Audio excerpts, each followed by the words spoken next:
नमस्कार दोस्तों, मैं हूं आपका अपना दोस्त नंदन और आप देख रहे हैं CNDC बाई नंदन।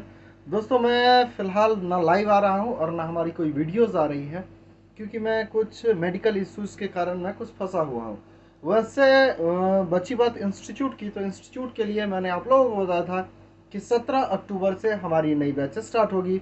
अगर आप इसमें जुड़ना चाहते हैं तो जुड़ सकते हैं। तो फिलहाल उसके अंदर सिर्फ 2 सीट बची है, वैसे 2 सीट नहीं कह सकते, 1 सीट बची है और उसमें हम एडजस्ट कर सकते हैं एक और लोगों को भी। तो 2 सीट अप्रोक्स अभी खाली है, जैसे कि इस बैच के अंदर 2 स्टूडेंट हमारे प्रतापगढ़ यूपी से आ रहे हैं, 2 स्टूडेंट आ रहे हैं मधुबनी से, एक आ रहे हैं समस्तीपुर से और एक आएंगे वेस्ट बंगाल से। तो 2 सीट हमने इंक्रीज की है। अगर आप लोग इसमें आना चाहते हैं तो आ सकते हैं।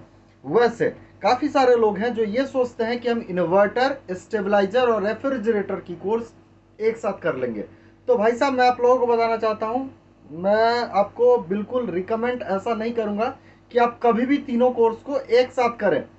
ठीक है, क्योंकि इन्वर्टर का जो ट्रेड है उसके, अगर आपके हाथ में कोई पीसीबी हो तो आप पीसीबी को लेकर आप उससे देखें कि उसके अंदर जितनी कंपोनेंट्स लगी है, एक एक कंपोनेंट्स के बारे में जानकारी लेना, फिर उसकी जो फॉल्ट फाइंडिंग है उसके बारे में टेस्टिंग और सारी की सारी सर्किट डायग्राम, ये तमाम चीज़ें आप एक साथ नहीं कर सकते। यानी कि एक साथ आप स्टेबलाइज़र, रेफ्रिजरेटर, इन्वर्टर, इन सारी चीज़ों को आप एक साथ नहीं सीख सकते। और वैसे मैं आप लोगों को बताऊं कि इन्वर्टर को समझने से पहले अगर आपके पास स्टेबलाइजर और ट्रांसफार्मर का बेसिक ज्ञान अगर आपके पास है तो इन्वर्टर समझना आपके लिए आसान रहेगा। तो आप लोगों से हमारी यही रिक्वेस्ट रहेगी कि इन्वर्टर की ट्रेड हालांकि हमारी काफ़ी जल्द स्टार्ट होने वाली है, वैसे बेटर है कि आप सबसे पहले अपने स्टेबलाइजर एंड ट्रांसफार्मर के स्किल्ड को डेवलप कर लें और दोबारा से आकर आप करें इन्वर्टर का कोर्स, ताकि आपके दिमाग के अंदर सारी की सारी चीज़ें काफ़ी अच्छी तरीके से आ जाए।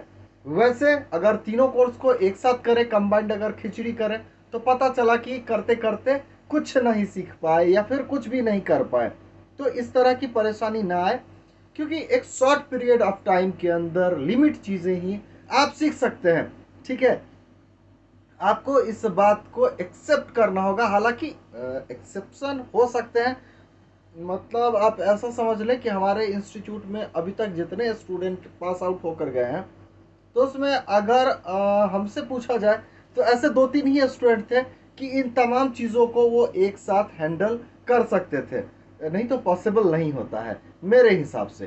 तो मेरी एक छोटी सी अपडेट है, 17 अक्टूबर नई बैच स्टार्ट हो रही है। जुड़ना चाहते हैं तो जुड़ सकते हैं। वैसे अगर आप इन्वर्टर में इंटरेस्टेड, तो काफ़ी जल्द आपको इन्वर्टर के लिए भी अपडेट देखने को मिल जाएगी। तो फिलहाल की इस वीडियो में बस इतना ही। मिलते हैं अगले वीडियो में, तब तक अपना अपनों का खूब ख्याल रखिए।